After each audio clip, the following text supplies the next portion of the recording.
పద కవితా పితామహుడు శ్రీ తాళ్లపాక అన్నమాచార్యుల వారు రచించినటువంటి మరొక మధురమైన కీర్తన తెలుసుకున్నాం. పలుకుతే నెల తల్లి పవళించెను, కలికితనముల విభుని గలసినది గాన. పలుకుతే నెల తల్లి పవళించెను. శ్రీ అలమేలు మంగ ఆమె శ్రీ వెంకటేశ్వర భగవానితో ఎంతో మధురంగా తేనెలొలికే విధంగా తీయగా మాట్లాడుతుందట.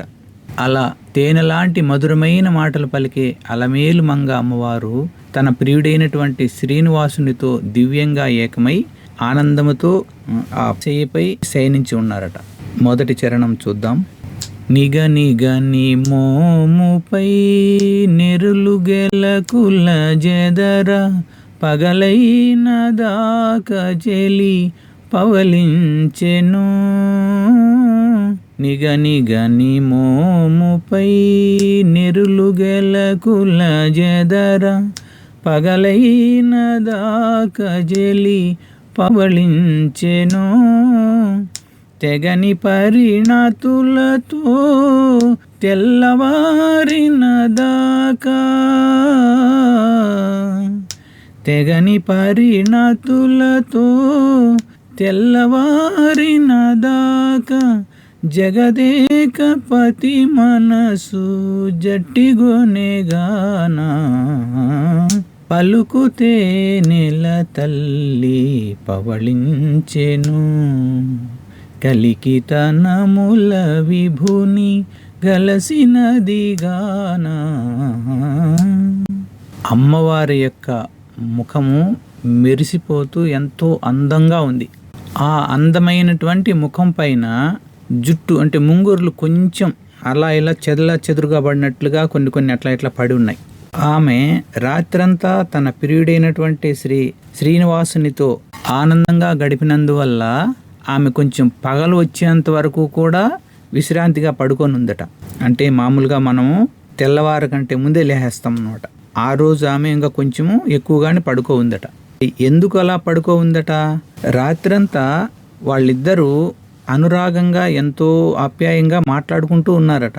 ఒక్కొక్కసారి తన ఇష్టమైన వాళ్ళతో ఎంతసేపు మాట్లాడినా కూడా తనివి తీరదనమాట. ఇంకా మాట్లాడుతూనే ఉంటారు ఒకరికొకరు. అలా ప్రేమానురాగాలతో వాళ్ళిద్దరూ సంభాషించుకుంటూ ఉన్న దానివల్ల సమయం గడిచిపోయింది. ఈ జగత్ అంతటికీ ఏకైక ప్రభు అయినటువంటి ఆ శ్రీనివాసుని యొక్క మనసును ఆమె పూర్తిగా దోచుకునిందట, ఆకర్షించిందట. భార్యాభర్తలు ఒకరినొకరు అర్థం చేసుకొని ఆప్యాయంగా ఆనందంగా పారవస్యంగా గడిపేటువంటి మధురమైనటువంటి క్షణాలు ఎప్పటికీ నిలిచిపోతూ ఉంటాయి. అందువల్ల భార్యాభర్తలు ఎప్పుడూ అన్యోన్యంగా ఉండాలి అనేటువంటి ఆ విషయాన్ని ఇక్కడ మనకు తెలియజేస్తున్నారు. ఇక రెండవ చరణం. కొంగుజారిన మెరుగు గుబ్బలొలయగదరుణి, బంగారు మేడపై పవళించెను. కొంగుజారిన మెరుగు గుబ్బలొలయగదరుణి, బంగారు మేడపై పవళించెను. చెంగలువ కనుగొనల సింగారములు దొలక, చెంగలువ కనుగొనల సింగారములు దొలగా, అంగజగురుని తోడ అలసినది గాన. పలుకుతే నెల తల్లి పవళించెను, కలికితనముల విభుని గలసినది గాన.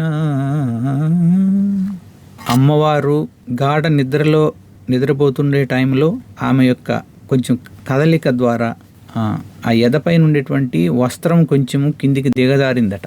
ఆమె ఆ బంగారు చేయిపై విశ్రాంతిగా తీసుకొని పడుకో ఉంటారు. కమలాల పుట్టేవు కమలాల పెరిగేవు కమలాల, నీ హస్త కమలాల దాల్చేవు కమనీయమైన నీ కమలాలనా అందాల మంగమ్మ అనురాగముల కొమ్మ అపరంజి బొమ్మ అలమేలు మంగమ్మ అంటాం కదా. అంటే ఆమె కనులు తామరలాగా ఎర్రగా ఉంటాయి, నేత్రాలు తామర పువ్వులాగా ఉంటాయి, ఆమె యొక్క చేతులు తామర పువ్వులాగా మెత్తగా శుతి మెత్తగా ఉంటాయి అని ఆమె యొక్క అందమైనటువంటి ఆ కవళికలను ఎంతో అందంగా వివరిస్తూ ఉంటాం కదా. అలా ఆమె ఎర్రని తామర లాంటి నేత్రాలలో ప్రేమ, సిగ్గు, ఆనందం అంతా కూడా ప్రతిఫలిస్తూ ఉందట.